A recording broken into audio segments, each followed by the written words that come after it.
قبرستان جا کر مرحوم رشتہ داروں اور مسلمانوں کے لیے فاتحہ خوانی کرتے ہیں، ایصال ثواب کرتے ہیں، بخشش کی دعائیں کرتے ہیں، بہت اچھا عمل ہے، بلکہ زیارت قبور سنت ہے۔ آخری نبی مکی مدنی صلی اللہ علیہ وآلہ وسلم نے فرمایا، میں نے تمہیں قبروں کی زیارت سے منع کیا تھا، اب زیارت قبور کر لیا کرو، بے شک یہ دنیا سے بے رغبت کرتی ہے اور آخرت کی یاد دلاتی ہے۔ تو وقتاً فوقتاً قبرستان جانا چاہیے، قبروں کو دیکھ کر فکر آخرت پیدا ہوگی۔ قبرستان جب ہم جائیں تو قبلے کی طرف پیٹ کر کے قبر والوں کے چہروں کی طرف منہ کر کے یہ کہنا ہے، السلام علیکم یا اہل القبور یغفر اللہ لنا ولکم انتم سلفنا ونحن بالآخرہ۔ جو یہ چاہے کہ فوت شدہ سارے مسلمان اس کے لیے بخشش کی دعا کریں، وہ کیا کریں؟ قبرستان میں یہ دعا پڑھے، اللہم رب الاجساد البالیۃ والعظام الناخرۃ التي خرجت من الدنیا وهي بك مؤمنۃ ادخل علیہا روحا من عندک وسلاما منی۔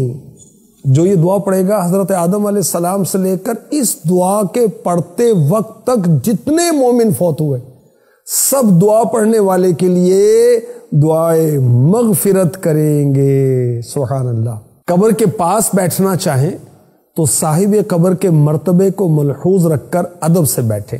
قبروں کی زیارت کے لیے 4 دن بہتر ہیں، پیر، جمعرات، جمعہ اور ہفتہ۔ جمعے کے دن بعد فجر یہ زیارت قبور کا افضل وقت ہے۔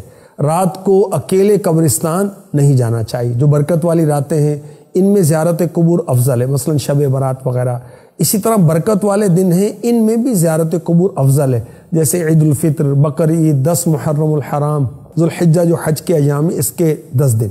قبر کے اوپر اگربتی نہ جلائی جائے، یہ بے ادبی ہے اور بدفعلی ہے، میت کو تکلیف ہوتی ہے۔ اگر قبرستان میں آنے والوں کو خوشبو پہنچانے کی نیت ہے تو قبر کے پاس خالی جگہ پر وہاں لگائیں جہاں پہلے بھی قبر نہیں تھی، خوشبو پہنچانے کا یہ انداز اختیار کریں۔ قبر کے اوپر چراغ یا جلتی موم بتی وغیرہ نہ رکھیں، یہ آگ ہے اور قبر پر آگ رکھنے سے میت کو اذیت ہوتی۔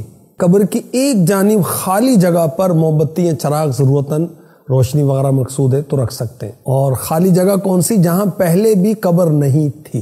اگر آپ کے پاس چارجر ہے، ٹارچ والا موبائل وغیرہ تو اس سے ترکیب بنا لیں۔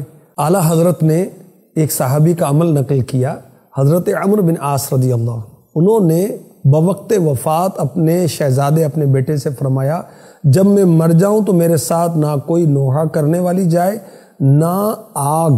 اب قبر کا پتہ نہیں کہ یہ مسلمان کی قبر ہے یا کافر کی قبر ہے، اس کی زیارت کرنا، فاتحہ خوانی کرنا جائز نہیں، کیونکہ قبر مسلمان کی زیارت سنت ہے، فاتحہ مستحب ہے۔ قبر کافر کی زیارت حرام اور اسے ایصال ثواب کی نیت کی ارادہ کیا تو یہ کفر ہے۔ اعلیٰ حضرت نے فتاوی رضویہ شریف میں لکھا، اپنے لیے کوئی کفن تیار کر کے رکھے تو حرج نہیں، قبر خودوار رکھنا یہ بے معنی لکھا گیا ہے کہ کیا معلوم کہاں مرے گا۔